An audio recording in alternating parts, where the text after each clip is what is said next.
Right, we are recording. So, ladies and gentlemen, I've got a really good Members Monday coming up for you now. It's a guy I know this chat's going to be fun. It's Dave Gibbons from Courtyard up north. Bear in mind, I'm right literally at, you are so far up north from me, Dave, where I am, because I'm in Brighton, just outside of Brighton. Yeah. Right. So it's very far north.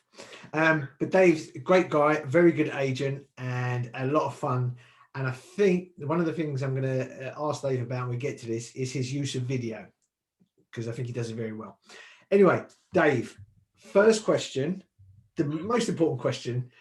How the fuck is your hair looking so good? I actually put this. I commented on one of your posts. My wife's a barber. Yeah. I remember now. Yes. Barber. So literally, before I come on stage today, on set today, I've been through hair and makeup. I've got all sorted. And you know, I've got a funny story as well. I was quite pleased when I got asked to come on here, and I said, oh, I've got this podcast with this guy, and he's a bit of a big-wig in the industry, this, that, and the other. And, don't know about that. Well, this is where the joke was. So, what do you mean big wig? I says, well, he's in the industry, and he looks like he wears a big wig at the moment. Seriously, it is now, right? This is tampered down. Like I've literally got hair gel and like this, and it's quite wonderful, really, for a man my age. So I'm not going to look at you. I'm just going to look at my hair. Anyway, right. I'm going to explain the Dave G is Hollywood, because people are going to be thinking, what on earth is that sign? Now, I'm convinced, right, and this is actually part truth. I'd love to have been a football agent, or I'd love to have been a talent agent. So as I said to you in one of our Facebook messages, I think I can turn you into the Paul Hollywood, apparently his name is, of Great British Bake Off. Okay, yeah. I could do that, Dave, for you, but you're going to be the property version, the Great British Property Sell-Off. We'll get somebody to be the old lady. There's always a token old lady, isn't there? Yeah. I think I can make that happen. Hence that Dave G is Hollywood. Yeah, I appreciate that. It makes me put an enormous amount of pressure on my shoulders for what I don't. I think I'm shit, to be honest. Okay, right. I'll give it a go. What? Right. So, I always say this to people. Let's start at the start of your agency career. How did you either fall into agency or work your way into agency? How did it happen? Okay, so I'm not really an agent. Well, I am an agent. I've kind of fell into it a little bit. So I'm a developer by trade, a property developer by trade, and a landlord and a few other things. And over the years, honestly, I just thought they were absolutely crap. The agents that we were dealing with locally, they were no good. Not for me. I just thought there must be an easier, better way of doing it. So I actually bought an estate agent called Courtyard about 8 or 9 years ago now.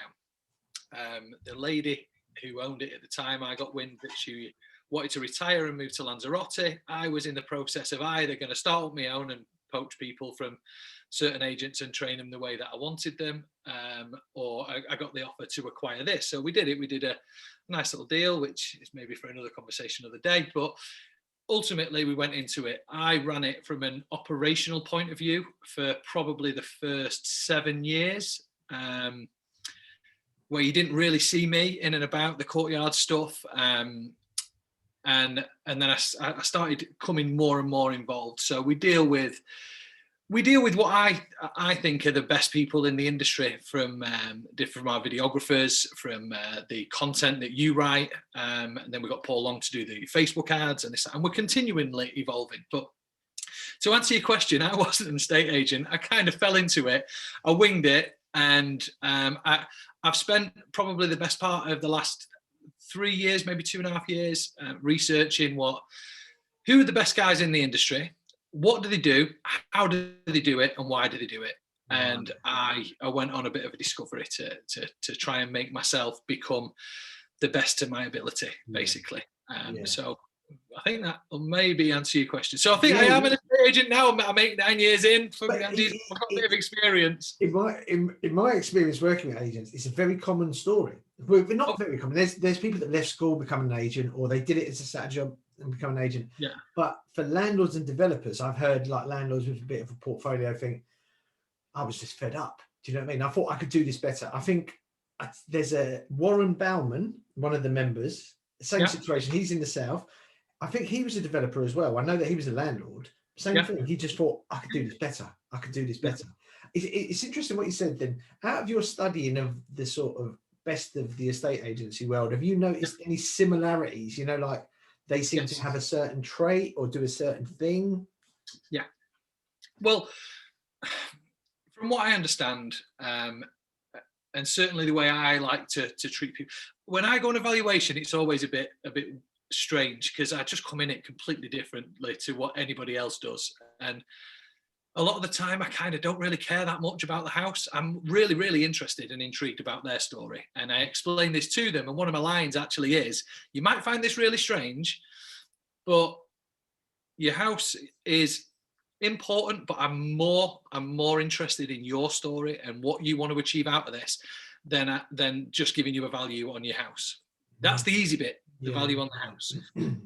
But with the information you give me, it'll enable me to offer you the right advice to what I think. Even if I walk away, and I've done this numerous times, the girls go off their head in the office because I make more landlords than come through the door naturally, because I tell people, have you thought of this? Have you thought of that? Because I've got the experience from the building side. We still got our own building team. I'm a landlord myself, so I understand it and I do it on a daily basis. It's my business. So one of the things, to answer your question, is I think it's the customer care. I think it's look after the customer, give them the best advice, even if it means walking away today with nothing. In the future, you'll get it. And that's a big part of, it's like an anti-sales thing that gives you more sales than anything you've ever seen in your life. Yeah, I can think of a couple of agents that within the club and outside of the club that do exactly the same thing. And tell me about yesterday's story about, you messaged me yesterday about it. What is it? The question, it looked like a farm or something you went to price. Yeah. So I got asked out to a farm. They gave us a call. I'd previously and like, it makes it a little bit easier for me, this. I'd previously been to another farm that they own, where they were looking at selling it, this, that, and the other. I gave them some information. I've been speaking to them on and off. And I got a phone call and said, look, Dave, we want to sell this one, our main farm. I'm like, that main farm? So with a massive one that I went to like 4 or 5 weeks ago. That's a weekend farm. That's it. Yeah, well, that's a bit on the side that day. I was like, oh, all right, okay. So yeah, they said, look, we're looking at selling ours. The big equestrian, it's like 10 acres, full-blown equestrian centre on there. This massive, like 4,500, 5,000 square foot house. It's huge. I've looked at it, and before I went, I thought it's probably worth about £1.5 million. And we gets there. And yeah, so what I said to you was, let's try this, because I wear jeans and t-shirt all day long. This isn't me just being relaxed at home for this amazing podcast that we're doing now or whatever. This is how I dress, mate. So I've got my jeans on, my black jeans, my t-shirt. Yeah. I might dress it up a little bit with a scarf if it's a bit cold. Right. And I said, let's put this to the test and see. Now, I went out. They also had Savills going out and somebody else because of the size of this lot. And I got it there and then. I got them to sign up there and then with me. So that's where. I mean, the dress sense thing is interesting because I know you watched Abigail's episode of this, and I sort of thought to myself, like, I tried to put myself in the position if we were selling, and we are going to be selling soon, actually, so next year, but I'm going to go with an agent who's in the club. And I thought, would it matter? Maybe initially when somebody came, if they dressed like a tracksuit, maybe not. But I just think things are changing so much where I think people are just more inclined to go with the person rather than the perception. So if you came in too slick, I'd be like, I don't really like him. So my way I'm thinking about the dress sense at work, which is ironic because I dress like a tramp all day. I wear the same. If I go out to a restaurant, I wear this. If I go out to value, I wear this. If I'm cleaning the car, I wear this. That's it. Listen, I've only got Under Armour stuff and sports gear and football tops. But no, I think things are changing. And I think one of the best things ever for estate agents was the internet. In terms of there's no hiding place. you know, and you can get your personality across. Like in your videos, your favorite one that I've seen is, and I think you're good at the videos, and I know that you've invested in a little bit of lights, and like where you're sitting now, there's a lot of thought that's gone behind it. And I think that's important as well, because we're spending so much time doing these sort of things with people. But do you remember when you had your outtakes? I do love an outtake. Yeah, they got some big numbers on those, you know, and interaction on them. Everyone loves them. Yeah, it taught me a little bit, that actually. Yeah. What was that? That's interesting. What did it sort of teach you? To be more relaxed. When I initially started doing the videos, which actually is only about 12 months ago to the day. Really? Yeah. It really is, yeah. It's like 12 months ago I started doing these videos, and that's where the outtakes came from. It was the beginning of lockdown, and I was stuck in the spare bedroom upstairs, shitting myself, wondering how we're going to cope through all this and what's going to happen.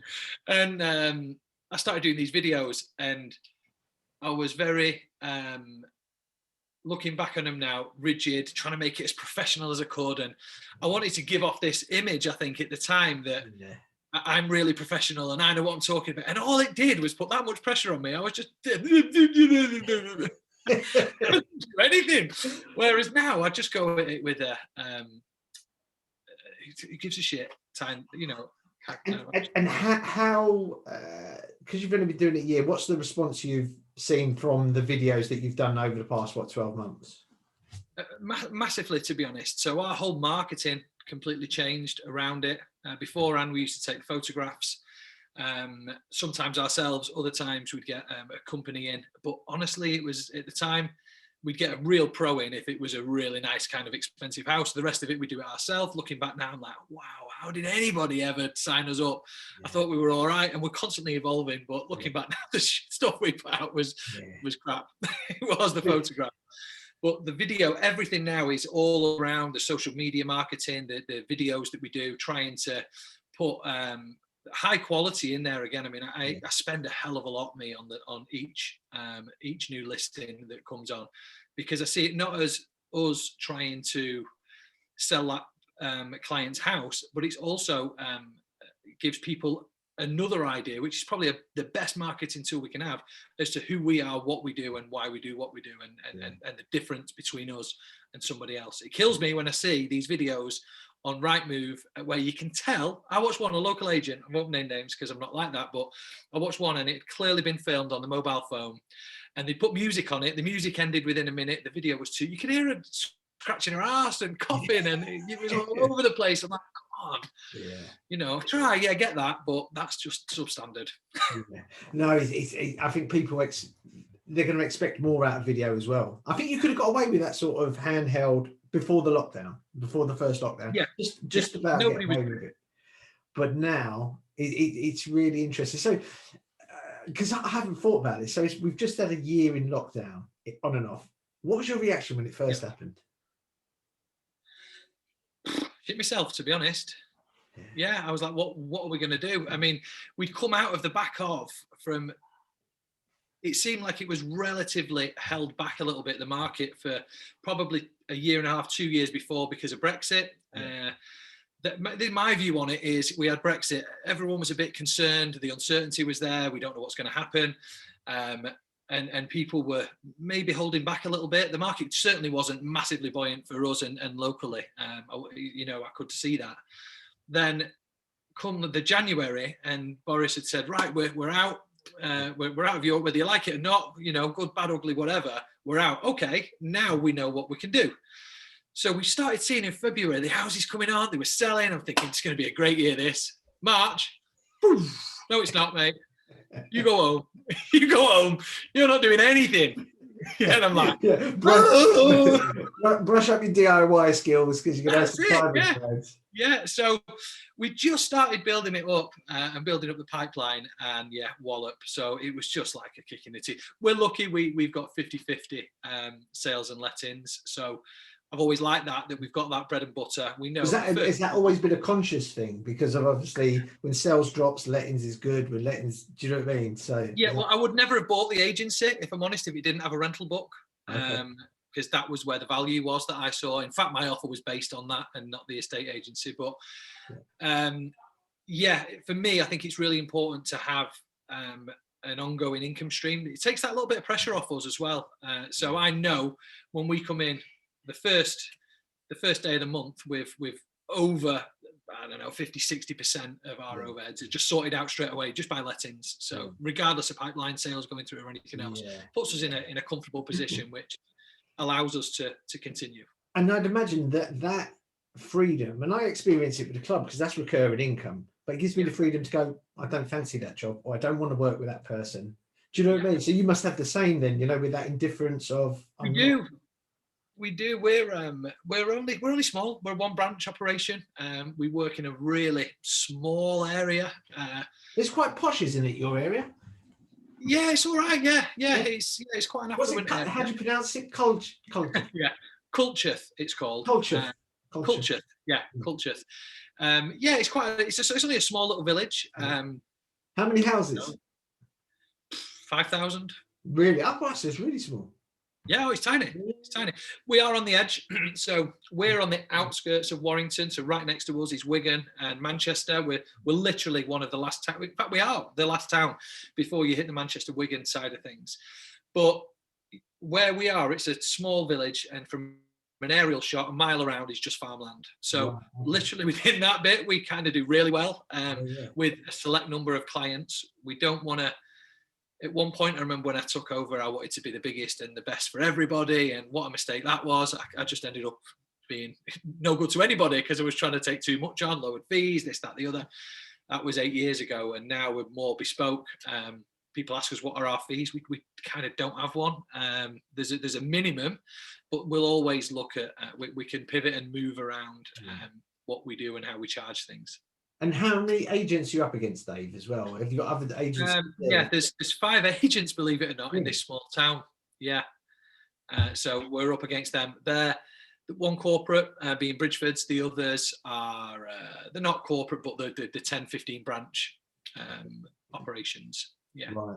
And in terms of, like your personality is the face of the business on the videos and all that sort of stuff, how important has that been for the agency? Because I think that a lot of the good one branch agencies, that figurehead sometimes isn't the owner, but you need a figurehead. You know what I mean? You need a figurehead. But so how important has that been to Courtyard for you? I think it's really important. We build ours on trust, and we kind of only want to deal with the people that want to deal with us. Yeah. And I think that the videos that we put out and the content that we put out gives people more of a realistic view of us. We're never going to be the number one, estate agent in an area based on numbers and this, that, and the other. We're not. It's very close knit, and I know we hear this all the time with the local independent, the good ones that I see and I think are doing a decent job. And it's I won't go as far as it's not family, but look.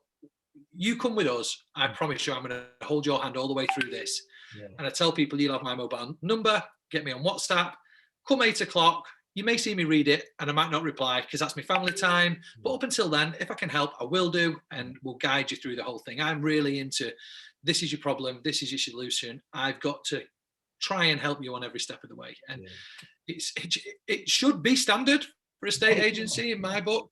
It ain't, let me tell you, it's not. Most people, you're just a number.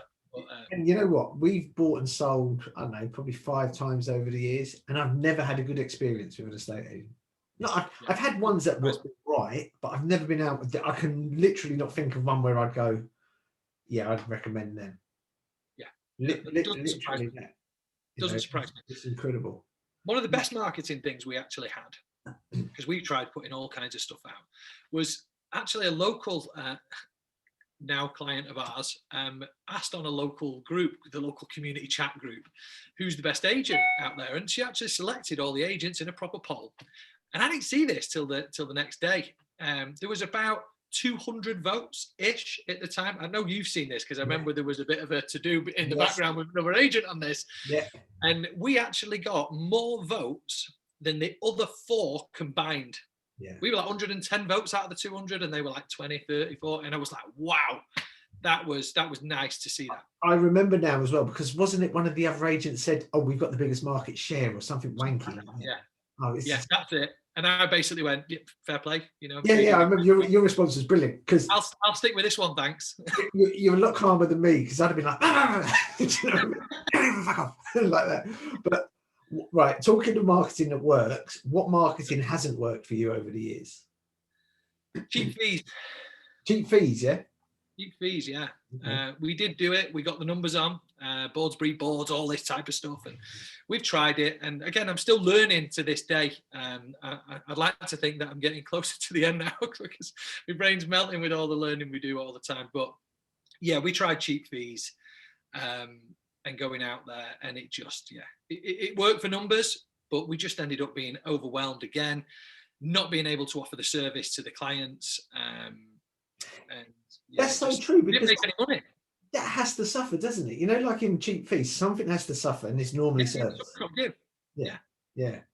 I worked out recently that our average cost per listing is about 1,700 quid. Your average cost per listing. That's before any money's made. Right. That's Right. that's all of my costs, including the staffing. I have worked into hours of staffing and things like that, and the sales progression. And the biggest chunk of that is in the initial outlay on marketing and everything else. Because, like I say, we get a firm in to do all of our videos and the photographs, the whole lot, and they send them over to us via a Dropbox link or something like that. And yeah, so we've got that. Obviously, the right moves, this, that, the other. Yeah, we worked out it's expensive. And I look at these agents like 999 and think they can't give the same service that we're offering here. It's impossible. I just can't understand how they can do it. And we tell the clients, and it's frustrating when you go in to see a client and they say, yeah, but they sell me that. They do social media advertising. And I'm thinking, they don't. They put it on their page. That's it. They don't do a targeted ad to a customer who's going to be specific to you and this, that, and the other. And yeah, so yeah, no, it's that race to the bottom is crazy. In terms of, you know, with your property developing hat on, yeah, that must help as an estate agent. You know, when you go in, because I've got no scope for improving houses or anything like that. So in the past, we've kind of missed tricks with some of our properties. We've not done them up or done in the right way. Are you able to walk in and think, right, you could do boom, boom, boom to this? Yeah. Originally, that was kind of our unique selling point. And when I took it over, excuse me, I didn't necessarily want to be the estate agent. I wanted to nurture what was already there because they were already a great team. They just needed some guidance and some different rules, if you like. But the original idea was I would have the building team. If anything come available on the market that was nice, you know, there may be some opportunity there. But the biggest one was for work. So I thought, well, I know every time somebody moves into a house, there's always a job. Yeah. Now, sometimes it's an extension or a kitchen. Sometimes it's just a bit of decoration. Yeah. But if we're there, we can get that work. So that was the mindset behind it. And what we found out was it became bigger and better than that. So when we would go and do the viewings on houses, we could give people the insights there and then as to not only what they could do, what they couldn't do, iron out any structural issues that kind of come up on surveys, but we could talk to them about, I know you said you wanted this house and you want X, Y, Z. Let me show you this one that's got none of that, but it's 200 grand cheaper. And for 100 grand, we can give you everything you want. Yeah. And we sold a lot of houses like that, you know. So we got the double whammy, we got the house sale, and we got the building work. It's so interesting that because one of the properties we looked at here before we moved into this one, the guy said something similar. And I didn't listen to him because I think he was just an estate agent who didn't have a building background or anything. Mm-hmm. But now I drive past the house and they've done exactly what he kind of said they could. Yeah. So yeah, a bit guide. It helps our sellers because not only can we help sell the property differently, sometimes better. Yeah. When ordinarily shit can hit the fan when something comes up on survey, we're able to quash most of that out and actually give realistic costs of what that work's going to be. So you're going to get your average flashing around the chimney and pointing around the chimney is always a favourite for the surveyors when they come out. But we'll say not only will we tell you how much it's going to cost, we'll actually do the work. So if you do it now, we'll book in for the first week you get the keys. and we'll do the work for you. So it helps the sellers to retain the sales, because that was one issue of sales falling through with after survey. And it's a good sort of, I know Simon Well talks about this a lot, like other revenue streams for estate agents rather than selling or letting houses. With your letting side of the business, do you offer like property maintenance with that? Because that would seem... Yeah, we do most of the property maintenance ourselves. So we've got the building side, and we also own an electrical contractor. Okay. So we do all the electrical work, we do all the building work, and refurbs of bathrooms. And again, because of my background as well, we do like mentoring classes for landlords as well. It's nothing that we kind of publicize. It's kind of when you become a client and we get to know you. Do you want us to hold your hand and show you how to find these deals, what you can do, how you can turn a 2-bed into a 3-bed to make more money, all that type of good stuff we do. So, yeah. Great stuff. You touched on earlier at the start, and I think it's always one of the most interesting questions to ask, is you touched on the why you do it. Yeah. But you didn't why do you do agency? Why have you done agency and not really sort of concentrating on property development? Because there's a lot of money in property development, let's face it. There is, yeah. I kind of I've pulled away a little bit more from the development side, so that's kind of managed now, and some of it's outsourced. We did shrink our team. To be honest, it got through a bit of a stage where it got that big, it created a stress monster for me. Right. Because when you're dealing with people's houses from a sales point of view, you can kind of switch off at 5-6 o'clock. But let me tell you now, when you're in the middle of winter and you're taking someone's roof off and you've got visqueen over it and a nice scaffold and the wind's blowing a gale, you don't fucking sleep, mate. So we kind of zoned that side down. We got to the point where we were doing these massive mansions in like Wilmslow and everything with swimming pools and all that kind of stuff. And it looked great on a portfolio.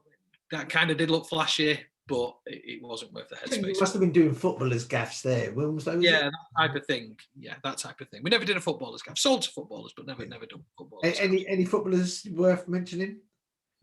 No. Client non-disclosure agreements there by Mr. Gibbons. So, what? Right.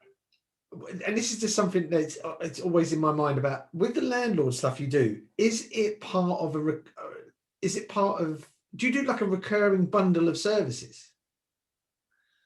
Or have you recurring bundle of services? Yeah, so the electrical side is probably recurring because certain things need to be done periodically. Okay. We do recurring inspections. We're quite keen on our inspections as well. So there's opportunity for work there when new properties, when a tenant leaves after they've been in there 5 or 6 years, we recommend let's get the carpets done. We'll send the boys in. We'll refurb your kitchen, get it all nice and fresh for you. It's getting a bit tired.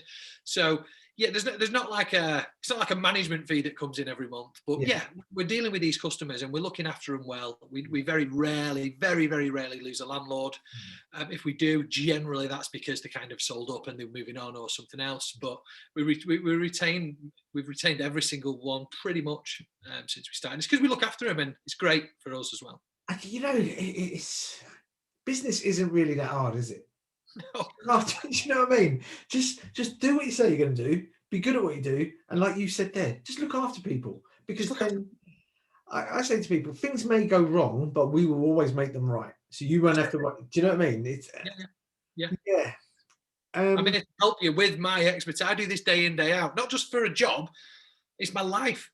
We've got our portfolio, we've got our building projects. This is what I do for a living. I've been doing it since I was in my 20s. My dad was a builder. That's where I got the passion from. That's it. So there's a lot I know. I've got a mate, right? My best mate, Leon. He's got a scaffold firm down in London, or up in London, should I say? Yeah. And he'll drive past the scaffolds and he'll look and go, "God, that," and he'll pick the faults in it or say, "That's a good bit of kit." Do you do that with building sites? Yes. Yeah, I do. I do. I look at things. I look at jobs. I look at houses that people have done and design. So we design as well. So when I see a bit of a crappy design, it bugs me a little bit. I can be quite OCD on certain things, and it can bug The me. other thing you touched on there that I was a bit surprised about, but not surprised because of the role you're in, is that you said about a stress monster. Now this is why I was so looking forward to today. I thought he's a laugh. You just know he's a laugh. He seems really positive. So the stress thing, have you always been sort of like Mr. Happy-go-lucky, or was that a learned lesson? No, pretty much. To be fair, I did go through a bit of a dark patch, really. A few years back, like 2.5 years ago, and I was just getting so stressed. I was taking a lot on my shoulders. I noticed that I was being probably not the best of husbands or fathers because I was so preoccupied with everything else that was going on. And luckily I realized it, and I started to look to fix that. One of the things was to try and take so much pressure off. I've been on a massive mindful mission over the last 12 months where I'm really trying to make sure that I'm like a Shaolin monk, mate, if I'm honest. But how are you doing that? Because I'm interested in that, because I've suffered from the work stress, especially probably about 6 months ago when he was a bit poorly. It was just everything on top. Business was flying, so it's weird. It's a bit of, do you know what I mean? It's like once you're thinking, well, what have I got to be stressed about? The business is flying, but business is flying. You're stressed out of your mind. That's it. I didn't realize I was so stressed until after I was stressed. If that makes sense. When the stress went, because I'd just wake up in the mornings and I'd be like, yeah, okay, come on, this is just how I feel now. Yeah. Get this done, get that done, get that. And of course, when you're working with your head in the clouds, which I didn't see, but I clearly was, you're not making the best decisions. You're not going to be the best person that you can be. So, yeah, I'll be honest. I ended up hiring a mind coach that I am still with to this day. I have calls every single week. We sit down, we go through stuff, we go through the businesses that we own, and yeah, it's something I'm a bit passionate about now, and I think that it's great to be able to do it. I agree. I've got a business coach who I openly say, John Paul from Agency Consulting. Yeah. And during that period when it was getting on top for me, he would be my, just offloading on him. So, what am I going to do about this? This is, do you know what I mean? So I'm really, and I don't know about you, but I had the feeling, business coach and life coach. If you just said that to me 2-3 years ago, I'd have said, oh, shut up. Well, you need somebody to tell I would have done 100%. You know what I mean? Yeah. You need somebody to live. Come on, wipe your ass, crack on with it. Don't we have a bit? I'm like raw. Yeah. The stuff I mean is like rugby talk. For me, it's what do you need that bollocks for? Man up, fucking get it done. Yeah. But it gets us, mate. It gets us all. And I mean, my dad kind of suffered with it, with anxiety and stuff for years. And I'm not sure if it's hereditary or not, but I definitely did. I didn't realise that I was in that place until I came out of that place, to be fair. And what did you do apart from the coach, Dave? What did you do in terms of when you said about stuff like mindfulness or just de-stressing? So that's it. Yeah, I didn't get a business coach or a performance coach. I researched a mind coach. And I've got a mind coach. So we talk, there's no set topic. Let me try. I've got lines all over me here. Give me a sec. I've still got lines all over me. Yeah, I don't know which one of these windows it's coming from. It's doing me head in half. Fuck it. That's all right. Don't worry. So a mindfulness coach is more a case of everybody feels the same. Everybody kind of feels like shit. And why would this bother you? And we look at things, and I notice triggers about myself now. Okay. If I start feeling tired, or I start feeling a bit tight, or there's certain things, and I can just calm it down, and it dissipates now. It doesn't stay with me forever and a day, which it used to. Yeah. Well, so in terms of, because I'm interested about the triggers. What is it, like bad day? A couple of instructions fall off a cliff, or? No, it can be anything. Noticing my stress levels, because it's quite hard to see your stress levels sometimes. Well, you can't. There's no guide on us, is there? Yeah. But for me, there'd be certain noticeable things. So when I had the building team, there's a number of occasions I'd come home at like 1 o'clock. I'd get on that couch right there. It's not a backdrop this, which we spoke about before. I'd get on that couch and I would literally fall asleep for 2 hours, 3 hours. I'd get up at like 3:45, rush out in the van to see the lads, and say I've been at the suppliers and this. It wasn't. I was just absolutely burnt out with it all. So, and then things like I'd be annoyed over sock at the bottom of the stairs. Yeah. You know, and I'd just hit the roof. Yeah, I know what you mean. You don't look after do you know how long it took me to build this house? You don't give a shit about all this stuff. Yeah, It's my percent. What is that sock doing to me? Yeah. Nothing. No. It's not doing anything. It'll come in handy. It could come in handy.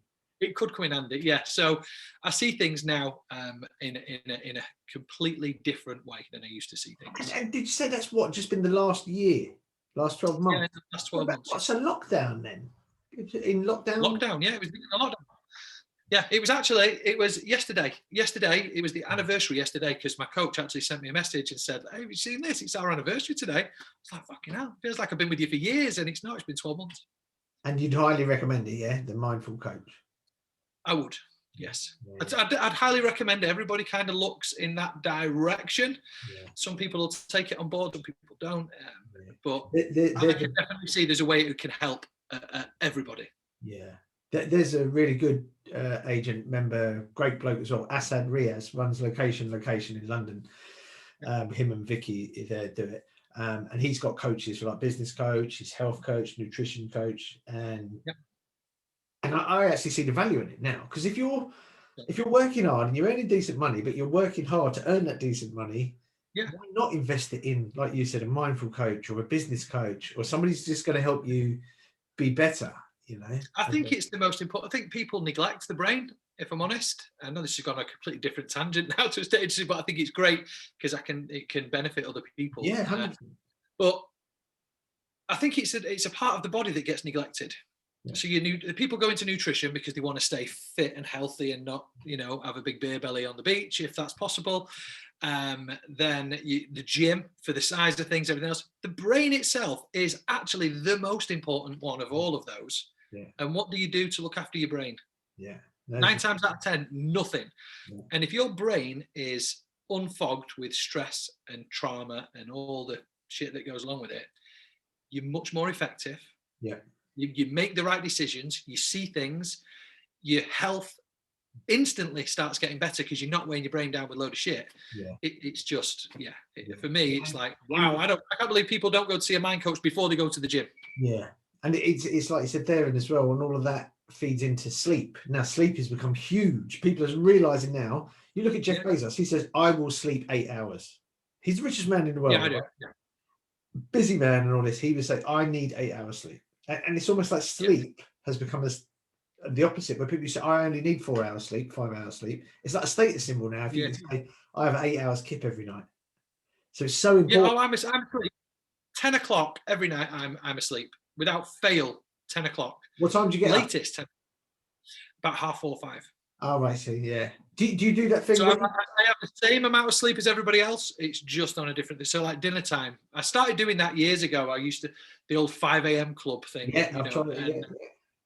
Yeah, so I started doing that like 10 years ago, and I did find that I could get a load of stuff. It was great to do my work when nobody else could bother me. I could just crack on with it. There's no distractions. I smashed it out. Nowadays, to be honest, I wake up at 5. I go on my phone for 2 hours till 7. Then I wake up the missus. Then we get a brew and we crack on. But for me, I'm awake and I'm come 8 o'clock. The kids don't stress me out. I'm trying to get the kids out to school and this, that, and the other. It's like, come on, let's try and calm it down. That's why I still maintain them early mornings. Yeah, that's really good advice about the mindfulness. Right, final couple of questions because I've just remembered I've got to do the school run. When you said kids, I thought I've got to do. Oh shit, mate! You got 10 minutes. 3:15 should be all right. I'll drive down. Till I start walking on her own, you meet her halfway. Yeah, I'll send her a teacher a text. So she'll be all right. What sort of? And I think I'm going to change this one. What's the most profound thing you've learned over this last 12 months in lockdown as an agency owner? It's about the customer. Okay, what do you mean by that? It's about the customer. So like I said, now when we do the valuations or the advice meetings, no one gives a shit about you, unless you give a shit about them. And, you've got to portray that. And it's all about the customer. Yeah. yeah, that's one thing I would think is absolutely paramount. If you go in with the customer's best intentions and don't be selfish at all, walk away happy to have helped for no money at all, I guarantee that will be a big turning point in your business. And I think it's that karma kind of thing as well. That it does come back to you. I've had it recently where something happened. I thought, oh God, but then a favour I did 3 years ago came back and bloke said, oh, it's not that for you. And I thought, oh, I totally forgot I'd done it. Yeah. And you hear that loads of times and people doing different things and that sort of stuff. But no, that's great, Dave. That's almost an hour we've been talking. Wow, that's gone, hasn't it? Quick, isn't it? It's gone quick, considering I didn't know how to use the Zoom and send you the Zoom link. Time flies when you're having fun. That's good, mate. I knew I'd enjoy it anyway. That's why I've done you the sign, Dave G. Well, I appreciate that, mate. You've put a bit of pressure on me there now. We'll have to get it going. There's no pressure because you've got one of the best talent agents in the business, new kid on the block, Lyons Enterprises. Right. We'll get you a starring role in there. Was it Culture? Culture. Yeah. We're trying to become the. I think my vision for this is the best bespoke agent in Warrington. That's what I want to be. I don't want to be the biggest agent in Warrington. I just want to be the one where, do you know what? If you want me, you're gonna have to wait. That's my goal. Yes. My goal is. I love that business model. You're gonna have to wait. I've got a client in town. One of the members is in the town where I live, and I said to them, they're a small agency, and it was 2020. And I said, why don't you only have 20 properties on your book at any one time? Yeah. They're well financed, so they don't have to do it it's not there to pay the bills sort of thing. They've got to pay the bills, obviously. And it's work to treat because people are now, it's taken a year, but now I spoke to them the other day and people are starting to wait and say, well, I'll put it on with you. They paid a fee around here is 1.5. Willing to wait. You can really, if you've only got 20 properties on your book, you can now give them a lot of love. Yeah, that's it. Yeah. And then they'll tell all the friends and everybody else. And you've got the money in the deal to enable you to do a good job. Yeah. You know, that's it. Yeah. That's great, Dave. Listen, because I know you've got to go at 3 as well, and I'll probably get reported to child services if I don't turn up in 10 minutes. That's been great. This is coming out. This one will be coming out, people. What am I telling them? Because they'll be watching it. But for your sakes, it's coming out on the April the 5th, because we've got Easter. So not next week, the week after. We've got no problem, mate. Sound like Peter Kay then. All right. Cheers, mate. Take care, dude. Thanks a lot. Thanks a lot, mate. Bye.